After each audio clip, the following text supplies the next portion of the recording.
बहुत समय पहले की बात है। एक छोटे से गांव के पास एक घना जंगल था। उस जंगल में बहुत सारे जानवर रहते थे, लेकिन सबसे चतुर और चालाक था बंदर मंटू। मंटू की हरकतें अक्सर जंगल के जानवरों को परेशान कर देती थी, लेकिन उसकी चालबाजियों में मजा भी बहुत आता था। एक दिन मंटू को कुछ शरारत सूझी।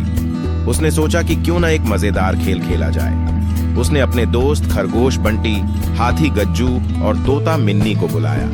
जब सब इकट्ठा हो गए, मंटू ने कहा, दोस्तों, मुझे पता चला है कि इस जंगल में एक खजाना छिपा हुआ है। जो भी इसे ढूंढ लेगा वह सबसे अमीर बन जाएगा। सब जानवर हैरान रह गए और खजाने की बात सुनकर उत्साहित हो गए। मंटू ने कहा, मैंने सुना है कि खजाना उस बड़े बरगद के पेड़ के नीचे दबा हुआ है, लेकिन एक बात का ध्यान रखना, वहां एक बहुत खतरनाक भूत रहता है जो खजाने की रक्षा करता है। भूत की बात सुनकर गज्जू और मिन्नी थोड़े डर गए, लेकिन बंटी और मंटू ने उन्हें हिम्मत बंधाई। सबने तय किया कि वे रात को ही खजाना खोजने जाएंगे। रात को जब पूरा जंगल सो रहा था, मंटू, बंटी, गज्जू और मिन्नी चुपचाप उस बड़े बरगद के पेड़ की ओर चल पड़े।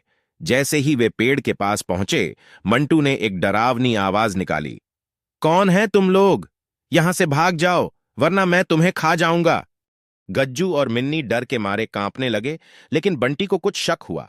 उसने ध्यान से देखा तो पाया कि आवाज पेड़ के पीछे से आ रही है। बंटी ने पेड़ के पीछे जाकर देखा तो वहां मंटू एक पुरानी चादर ओढ़े हुए बैठा था और भूत बनने की कोशिश कर रहा था। बंटी ने मंटू की पोल खोल दी और जोर जोर से हंसने लगा। गज्जू और मिन्नी भी समझ गए कि यह सब मंटू की शरारत थी। सबने मिलकर मंटू को पकड़ लिया और उसे मजाक में डांटने लगे। मंटू हंसते हुए बोला, अरे दोस्तों, मुझे माफ कर दो, मैं तो बस थोड़ा मजा कर रहा था। बंटी ने कहा, ठीक है मंटू, हम तुम्हें माफ करते हैं, लेकिन अगली बार हमें इस तरह डराना मत। सबने मिलकर ठाके लगाए और फिर मंटू ने कहा, चलो अब खजाना ढूंढते हैं। इस बार मंटू ने सचमुच खजाने का रास्ता दिखाया। वे सब एक पुराने खंडहर के पास पहुंचे, जहां एक बड़ा सा संदूक पड़ा था। जब उन्होंने संदूक खोला तो उसमें मिठाइयां, खिलौने और ढेर सारी रंग बिरंगी चीजें भरी हुई थीं। सबने मिलकर खजाने का आनंद लिया और खूब मस्ती की। उस दिन के बाद से मंटू ने कसम खाई कि वह फिर कभी अपने दोस्तों को इस तरह नहीं डराएगा, और सबने यह तय किया कि जब भी उन्हें कोई शरारत करनी हो, वे मंटू को जरूर साथ लेंगे, ताकि सभी मिलकर खूब मजे कर सकें।